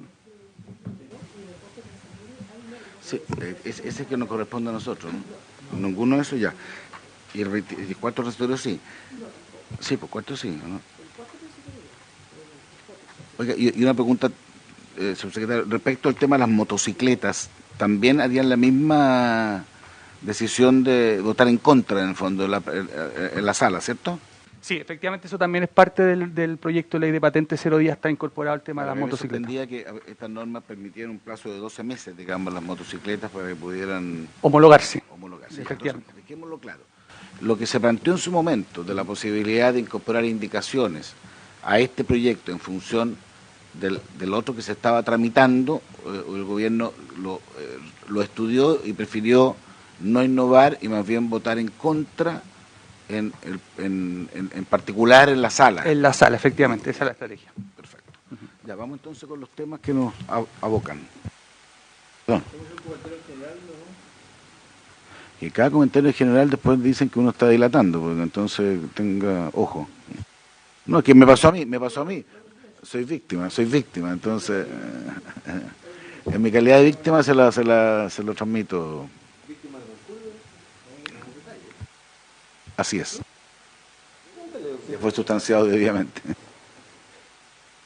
Presidente. Senador Cas. No, yo he estado en conversaciones con el ministro al respecto. Yo quiero manifestar que este es un proyecto que a mí en lo personal no me gusta mucho. Lo digo, tengo mis serias dudas y además creo que las estimaciones, le pedí un paper al ministro sobre las estimaciones que tenían de cómo llegaban al 30% de estimación de la baja de las muertes y no lo veo por ninguna parte, siendo bien honesto. De hecho, el único estudio más o menos serio que hay es uno que me mandó de Inglaterra, que ni siquiera es del todo preciso en su forma de hacer el estudio porque no hace una... En el fondo no, simplemente ocupa sitios similares para tratar de ver cómo caen y llega a un 15% reducción en simplemente los accidentes, no los fallecidos. O sea, el mejor estudio que yo he encontrado dice que en Inglaterra, cuando se implementó el sistema, habrían bajado en un 15% los accidentes de tránsito. Entonces, bueno, y además sabemos que creo yo que la realidad de que exista mayor libertad para los conductores en distintas materias, a mí por lo menos siempre me ha gustado. O sea, en el fondo no se considera ni siquiera el costo de qué va a significar en muchas de estas situaciones el que exista efectivamente esta tecnología. Más allá del costo financiero, que no sé, el informe financiero no lo he revisado, cuánto es el costo financiero de no sé si me lo pueden decir así, cuánto es el costo. El informe financiero, ¿qué es lo que dice, secretaria? Hay varios informes financieros, pero hay ¿El un último? informe financiero sustitutivo, que sin ser el último es el que... Vigente. Sí, que dice que este proyecto de ley roba un mayor gasto fiscal que en régimen equivale a 9.598 millones de pesos. Perfecto. Este gasto considera el personal adicional, los costos de operación y mantenimiento de los dispositivos y otros costos adicionales. Son 10.000 millones de pesos más aproximadamente. Perfecto. Pero nada, yo por lo menos sé que eso no nos corresponde hoy día votar, así que será discusión en la sala mía y de argumentar cada uno de los artículos. Así que no quiero seguir dilatando, pero quería por lo menos agradecer al ministro su deferencia. Hemos tenido una conversación con él, me ha mandado los papers, lo he estudiado y esta conversación seguirá al momento de votar en la sala. Senador, en todo caso quiero decirle que este informe financiero dice que además de ese gasto fiscal hay un mayor ingreso fiscal en régimen de 91.074 millones de pesos. ¿Por la multa? ¿Fiscal? Sí, sí. Ok, gracias por los cuetos, senador Cast. Yo también quiero dejar contar... Muy bueno, lo estoy felicitando de corazón. Yo también quiero dejar constancia que yo tengo respecto del mismo planteamiento suyo, varias, y así lo planteé en la discusión general, varias dudas que lo vamos a ver en su momento. Lo que pasa es que efectivamente lo que es competencia de Hacienda son menos cosas y no se despachó, que para mí es muy importante, no se despachó la ocasión anterior porque el Ministerio en su legítimo derecho plantearon que tenía una duda respecto de cómo podían compatibilizarse las normas de este proyecto con las otras que estaban planteando respecto del cero días para cursar sin patente. En su primer momento pensaron, que a mí me parecía buena fórmula, incorporar, o sea, rechazar, hacer indicaciones para que se rechazara en este proyecto aquellas que eran contradictorias con el otro. Una decisión de hoy día del Ministerio ha dicho que en vez de presentar esas indicaciones, ellos preferían el escenario de votar en la sala en contra de las indicaciones para hacerlo compatible con el otro. Así que yo quiero ser súper claro y súper preciso respecto de estas normas. Estas normas además son distintas, no son, aborda varios temas y creo que obviamente en la discusión, en el tema, yo comparto con usted, va a haber un tema mucho más profundo respecto de su discusión, pero no es materia en general de este senador Castro. Voy a ser igual de escueto que la vez anterior, pero para preguntarle, que hay algo que no he visto este proyecto, tal vez con suficiente atención en esta otra parte, pero ¿este proyecto tiene alguna funcionalidad o sirve para, por ejemplo, hacer algún tipo de persecución penal de vehículos o es solamente restringido a la velocidad? O sea, un vehículo que ande sin patente, que fue robado, que eventualmente anda dando vueltas por ahí, ¿estas cámaras tienen esa finalidad o la ley no les da esa autorización a cumplir un rol de vigilancia en esa materia? ¿Quién tiene? ¿Subsecretario? Sí, efectivamente, lo que faculta este proyecto de ley es solamente a controlar lo que está dentro de la ley del tránsito. Por lo tanto, no tienen persecución en materia penal en otro tipo de delitos, salvo los que sí se cometen al alero de la ley del tránsito, que también hay algunas comisiones de delito, sobre todo en lo que... No, auto robado no. Estamos hablando más bien de siniestros viales, de lesiones, fallecimiento. Ese tipo sí tiene persecución penal, pero solamente lo que está adscrito a la ley del tránsito y no en otros tipos penales.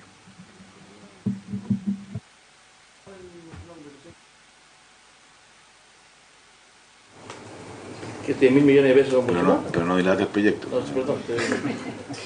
Pero, disculpe, presidente, sobre el punto, o sea, bueno, yo creo que no vamos a dar el debate ahora, me parece bien que lo demos en la sala. Yo, de todas maneras, solo plantear que independiente si esta es la mejor solución o no, hay que estudiarlo más, no somos la comisión técnica. Yo sí quiero destacar que tenemos un problema grave en esta materia, o sea, para ser sincero, o sea, lo que la gente le dice a uno ya no ve el antiguo carabinero tránsito. Se retiró a las calles, no por voluntad de ellos, sino que por una demanda objetiva de cubrir otros problemas. Entonces, si a mí me preguntan, comparado con 10 años atrás, yo estoy seguro que la estadística va a decir que hay menos carabineros dedicados a labores de control de tránsito que lo que habían 10 años atrás. Y me parece razonable, no es una crítica a la institución. Entonces, lo segundo, hay un comportamiento mucho más irresponsable de los conductores. O sea, disculpen que lo diga, pero tenemos casos emblemáticos, podemos discutir cuál es la mejor solución, pero que aquí tenemos un problema, yo comparto absolutamente que tenemos un problema. O sea, y creo que si no tomamos medidas van a seguir aumentando situaciones muy graves, porque además el auto se ha masificado más que antes. Entonces, tenemos un dato objetivo, digamos, de mayor uso. Y yo lo que conozco de la experiencia internacional, esto es un mecanismo plenamente validado. Pueden haber otros mejores, yo en eso no estoy totalmente abierto, pero esto no es una ocurrencia local, digamos, de las autoridades, que podría ser muy brillante, sino que se toma una experiencia internacional que tiene bastante información. Pero, en relación a lo que señala el senador Kass, yo encuentro interesante la idea que plantea. Tal vez puede ser materia de una indicación parlamentaria, no creo que sea solo del Ejecutivo, pero perfectamente podría ocuparse la información en otras situaciones de seguridad, de control. Entonces me parece absolutamente razonable, independiente que sea colateral, o sea, puede ser medio prueba o de persecución, no sé si de prueba, pero... O sea, me parece pertinente, porque claro, al final si es un problema solo tecnológico, de más precisión, se puede resolver también. A veces tiene que ver con la calidad de la definición de las cámaras. Me parece interesante. Bueno, discutamos, incluso puede ser indicación parlamentaria. O sea, me refiero que más allá que podría convencerse el gobierno, pero tengo la sensación de que no es una materia que sea como restrictiva para nosotros indicar, y es razonable. Bueno,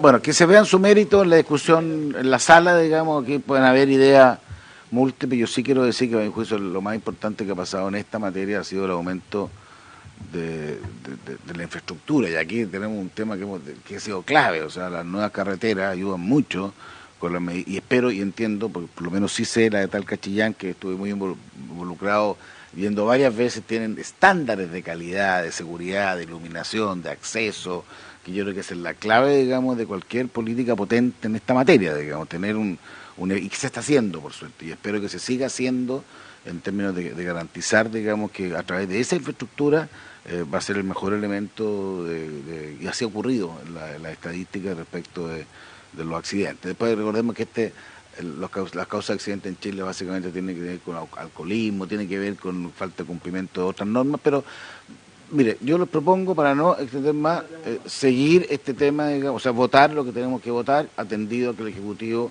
prefiere, digamos, que las indicaciones, y no dilate más, senador Núñez, las indicaciones,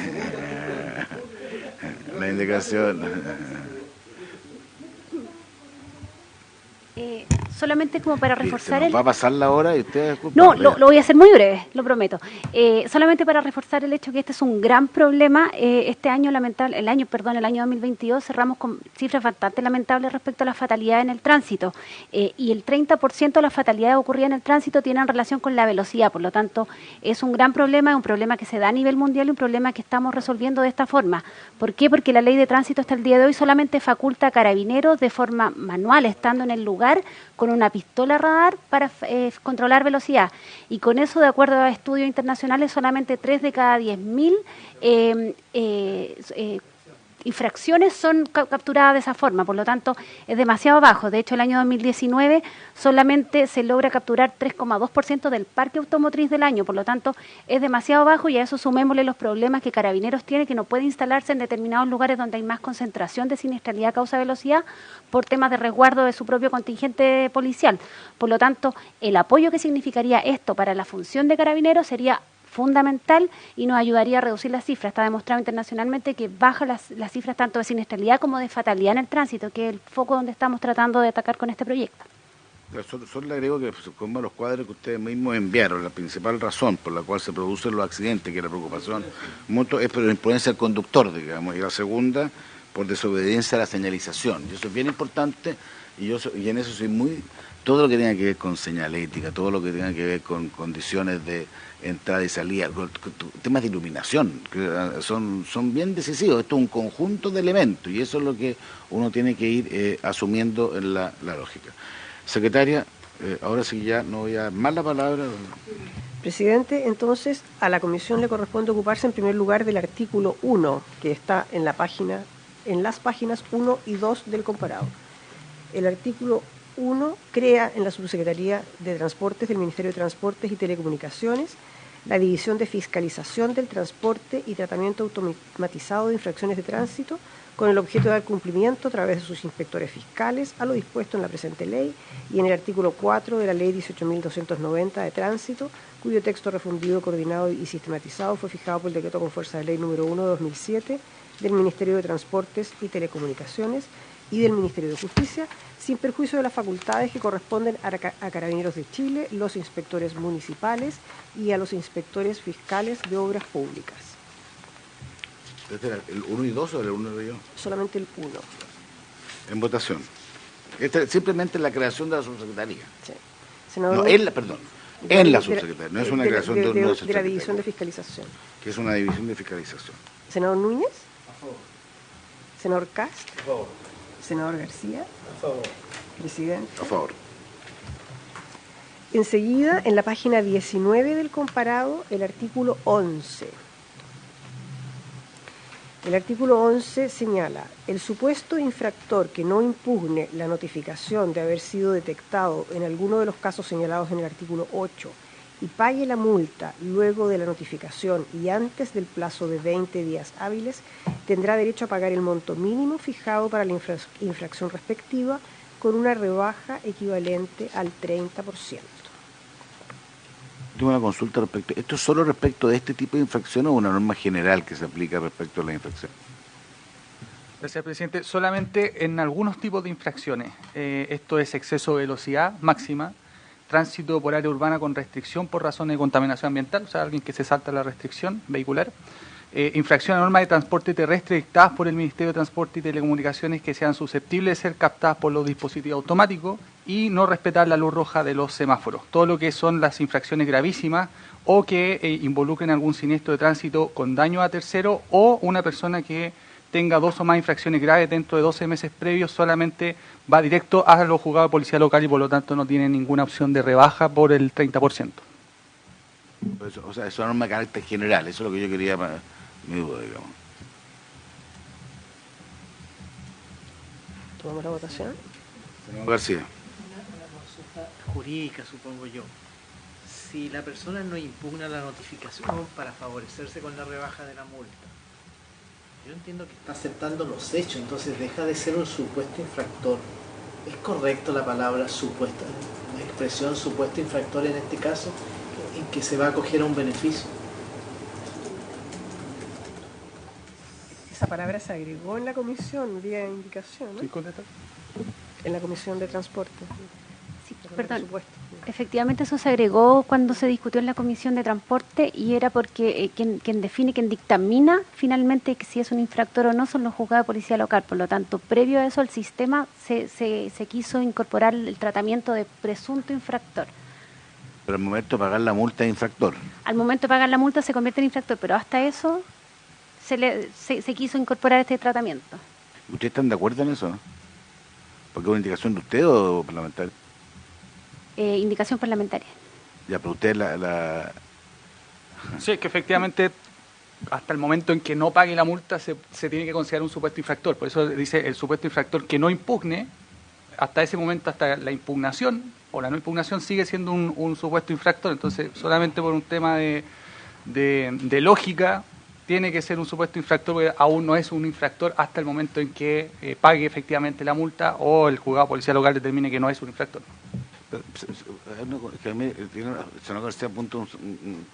Pero hay un infractor que ha cometido 2 veces la misma conducta, entiendo que tiene un tratamiento distinto, ¿cierto? Sí, si tiene 2 o más infracciones graves dentro de los 12 meses previos, no tiene opción a rebajar la multa y por lo tanto pasa al juzgado policial local. local. García, lo que estaba entendiendo una cosa que es bien profunda, que al final la defensa hace que fue un supuesto infractor, que nunca se dice que ha sido infractor, respecto a la primera. Yo lo dejo claro, digamos, por respecto de lo que eso puede significar jurídicamente, porque dice, oiga, usted cometió esta... Bueno, yo fui un supuesto infractor, a mí nadie me dijo la ley. ¿Dónde dice la ley que yo fui infractor? A mí la ley lo que me está diciendo que soy un supuesto infractor. Estoy leyendo lo que plantea, no sé si los temas que eso puede generar, creo que hay un tema bien de fondo, ese no García. Estoy pensando que quizás la redacción debiera decir que no impugne la notificación de haber sido detectado, y con eso evitamos la calificación de infractor o no. Que no impugne la notificación de haber sido detectado en algunos de los casos señalados en el artículo 8 y pague la multa, etc. Sugiero. Usted sugiere reemplazar el vocablo de supuesto infractor por quién.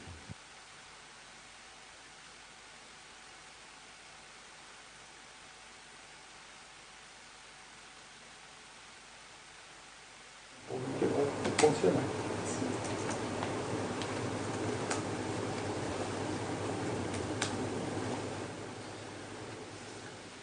Está perfecto. Lo único que está haciendo es no quedarse casado con una definición. A mí me parece bien. Exactamente. Ahora, ¿quién? No, la palabra quién no significa que es supuesto o que es infractor. Sí, porque si no va a ser siempre supuesto infractor. Y eso es un error. Si le parece, lo aprobamos en los términos señalados por el senador. Gracias.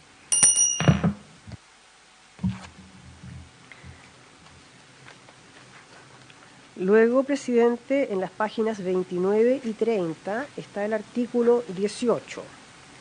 El artículo 18 señala: los pagos anticipados que se realicen en virtud de lo prescrito en esta ley deberán ser enterados en la Tesorería General de la República a través de los medios de pago autorizados por dicha entidad. El 15% de lo recaudado de conformidad con lo establecido en el inciso anterior se destinará al Fondo Común Municipal y el resto a beneficio fiscal. Con todo, lo recaudado por multas impuestas por los juzgados de policía local continuará afecto a lo dispuesto en el numeral 6 del inciso tercero del artículo 14 de la ley número 18.695, Orgánica Constitucional de Municipalidades, cuyo texto refundido, coordinado y sistematizado fue fijado por el decreto con fuerza de ley número 1 de 2006 del Ministerio del Interior. Yo entiendo que acá hay un cambio respecto a lo que era anteriormente, que era beneficio municipal, un porcentaje de estas multas. Y entiendo que el inciso tercero lo hacen para guardar que hay otras recaudaciones por multa que siguen, de policía local, que siguen afecto en el fondo que vaya al beneficio de la municipalidad, pero no estos. Eso es el objetivo es separar lo que se puede infraccionar desde esta nueva división de fiscalización de las multas que van al juzgado policial local. Y como la ley en términos generales indica que las multas que están en el juzgado policial local van al Fondo Común Municipal, es un poco resguardar entonces ese tipo de multas, pero en la generalidad y en el tratamiento que tiene dentro de lo que va a ser la división de fiscalización, se divide un 15% al Fondo Común Municipal y un 85% al beneficio fiscal, que era lo que hablábamos anteriormente, que son las apelaciones o el pago de las multas anticipadamente antes de la cantidad de días indicada. Para ser bien preciso, ninguno de estos recursos va a la municipalidad en el cual se detectó la infracción, por decirlo de esa forma. Así es, siempre va o la totalidad o un porcentaje, pero al Fondo Común Municipal, nunca al municipio directamente. Señor Cast. Yo me pregunto por qué el 15% solamente al Fondo Común Municipal y no el 100% al Fondo Común Municipal. Siendo que además en Chile tenemos un grave problema de que somos los países que menos recursos administran los gobiernos locales. O sea, seguir inyectándole recursos a las arcas centrales, en lugar de que todo esto vaya, yo estoy de acuerdo que tal vez no sea directamente al municipio de ahí, pero de verdad que los indicadores de la OCDE es que de los recursos fiscales totales manejan del orden de un 30% los gobiernos locales. O sea, de los ingresos nacionales, los municipios manejan un 30%. En Chile es de un 15%. A mí me dijeron que si se le sumaba transferencias de los ministerios que a veces le llegan a ellos, llegáis a un 15. Entonces yo digo, pucha, dado que estamos todos tan a favor de la descentralización, del localismo, yo me pregunto, porque ¿para qué darle un 85% al fisco? O sea, esto es lo mismo que está pasando con los peajes. ¿Eh? Los peajes, que se supone que después de que cumplieran un tiempo las concesiones deberían ir a bajar a cero o bajar un poco, están ocupándolo como un método de financiar el fisco. O sea, yo tengo el peaje, compadre, que tenemos en Freire, que se acaba y ahora lo van a subir. No, una locura. Entonces, yo no sé, presidente, si tenemos posibilidad de aquí hacer algo, pero, en fin, esto yo sé que es materia tributaria y por lo tanto es exclusividad del Ejecutivo, pero me parece que quiero entender cuál es la lógica. Yo primero, no sabe lo que me alegro, lo que ha visto la primera discusión que fue un objeto de una década respecto de cómo entender el tema de las concesiones respecto del pago de los peajes. Yo comparto con usted plenamente que una vez pagado, vencido el plazo de concesión, lo que corresponde es una de dos, digamos, primero, o pagar lo que realmente cuesta la mantención de ese nuevo proceso que para ser práctico es más o menos un tercio del valor actual. ¿Ah? Claro, y la opción era generar nuevas obras que dentro de la misma concesión que pudieran justificar el aumento. Esto fue una larga discusión, no hubo una mayoría en el Ejecutivo, en eso los ejecutivos son parecidos, digamos, entonces esto de no capturar esos recursos que estaba acostumbrado a pagar, como me dijo un ministro, fue muy complejo, y ahí lo que acuerdo que ahí se creó el Fondo de Infraestructura, que en teoría, por eso le digo que en teoría iba a ser un fondo para generar más infraestructura del Estado en lugares donde no se podía, pero en la práctica no ha funcionado y este año se está dedicando a otro objetivo que fue parte de una discusión presupuestaria muy severa. Yo encuentro pero así que lo invito a que juntemos fuerza, eso no tiene que ver con este proyecto, y lo que sí, yo comparto también su inquietud de fondo, lo que pasa es que ahí sí no tenemos facultades nosotros para poder cambiar ese guarismo, a menos que el gobierno quiera hacerlo, cosa que me parecería muy adecuado.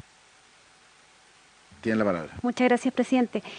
Solamente agregar que aparte de esa división 85-15 que corresponde a las infracciones que pasan por este sistema, la división de fiscalización del Ministerio de Transporte, hay un porcentaje que pasa a un proceso posterior a los juzgados de policía local que se impugna, y eso se está estimando alrededor de 27.000 millones que también irían al Fondo Común Municipal, que es la proyección que hay para el año en régimen de las infracciones que pasarían a la siguiente etapa, a la impugnación al juzgado de policía local. Por lo tanto, todo eso también ingresa en el informe financiero, sí, la proyección. Lo vi el informe, pero ¿en qué artículo se entiende ese paso? Porque eso es lo importante. Es que en el mismo artículo 18 hace referencia a que la regla general sigue el Fondo Común Municipal. Por lo tanto, todo lo que el sistema no resuelva como infraccional, a través del mismo sistema de la división de fiscalización, pasa a una siguiente etapa, que es la impugnación, que es el proceso normal que sigue cualquier otra infracción del tránsito. Por lo tanto, sigue el conducto regular, y la regla general es que lo recaudado va al Fondo Común Municipal. Pero déjeme, si me permite hacer una consulta, porque siguiendo aquí tenemos que los pagos anticipados tienen una institucionalidad. Y usted me está diciendo que en virtud del artículo 3º, o de inciso 3º, de no mediar ese pago anticipado, se activaría el otro pago, donde habría una regla general que generaría una transferencia de un monto distinto al Fondo Común Municipal. Eso es lo que entiendo que está diciendo, ¿no? Es que lo que pasa es que el sistema infracciona lo que mencionaba el subsecretario hace un rato atrás, pero abre una vía para resguardar el debido proceso, en donde la persona puede expresar su apelación respecto a la sanción que está tratando. Y esa se va a la vía del juzgado de policía local, en donde presenta las pruebas, etcétera, y ahí se determina. Y al ir ya a esa vía, toda infracción que termine saliendo, ya sea con algún tipo de beneficio, de rebaja o total, todo eso iría al Fondo Común Municipal, porque sigue la regla general de las otras multas. Es al Fondo Común Municipal, no al municipio, ¿no? Al Fondo Común Municipal, sí. ¿Y un 100%? Las que pasan al proceso de impugnación, sí. Ya, que estoy entendiendo, la arquitectura es bien especial, o sea, en el fondo Si la persona paga antes, y tiene rebaja, la distribución es 85-15. Exacto. Si la persona apela, la distribución es 100, es 0-100. Porque no es... Es raro, déjeme decirse lo raro. Yo he visto hartas cosas raras, pero esto es de lo más raro de todo. Bueno, el senador García. Una consulta administrativamente, hoy día con los sistemas informáticos, en fin, pero ¿va a ser tan sencillo separar las multas en que el 15 va al fondo común, el 85 va al fisco, de otras multas donde la distribución es distinta? ¿Quién va a auditar eso? Porque al final los municipios, y particularmente los municipios más pequeños, no sé, pues alguien va a tener que estar mirando si mandaron el 85% al fisco, ¿no? Porque al final quien recauda es el municipio. Pero el primer caso es la tesorería, ¿entiendes? Es la tesorería. O sea, en el primer caso es la tesorería, en el segundo es el municipio. Exacto. Cuando es fácil, me den la mano al centro. Cuando se complica, ya. Las sobras de la mesa que le lleguen a los municipios. Pero les tengo una buena noticia si están preocupados por la descentralización. Cuéntame. Ahora mismo se está votando el royalty que trae muchos recursos a los municipios de todas las regiones de Chile, así que ahí vamos a tener recursos en regiones. Para las suyas más que la Araucanía y Pamable. Ya, pero no pase cuchufleta en este proyecto, senador Núñez. No estamos hablando del tema, no se salga del tema matriz. También, entonces, por eso le bajamos la recaudación. Está bien. El valor presente de la 1% solamente. Después hay un mecanismo en base al resultado de la utilidad. Sí, oye, brevemente, está bien, pero mire, si no, ustedes, o sea, no hay, esa es la estructura. Solo quería agregar que según las estimaciones también, las infracciones que serían impugnadas y que pasan al juzgado de policía local, y sumando también las que van directo, según el informe financiero, sumarían algo así como 36.000 millones de pesos de los 91.000. Entonces, el porcentaje que va al fondo común municipal es más grande que el 15%. ¿Ustedes creen que más o menos, por lo que deduzco, el 70% va a ser pago anticipado y un 30% va... Eso es lo que entiendo. Puedo pedirle, yo sé que el ministro podría estar acá, pero en el fondo, muy breve, si es que yo le pediría al ministro si es que evalúe, y que lo hable con el ministro de Hacienda, que eventualmente cambien esto.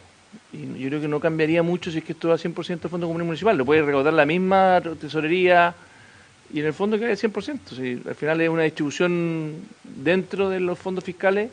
Así que por lo menos yo, presidente, formalmente le pido que esta información se la hagan llegar nuestra preocupación al ministro de Transporte, para que ojalá lo pueda conversar con el ministro de Hacienda.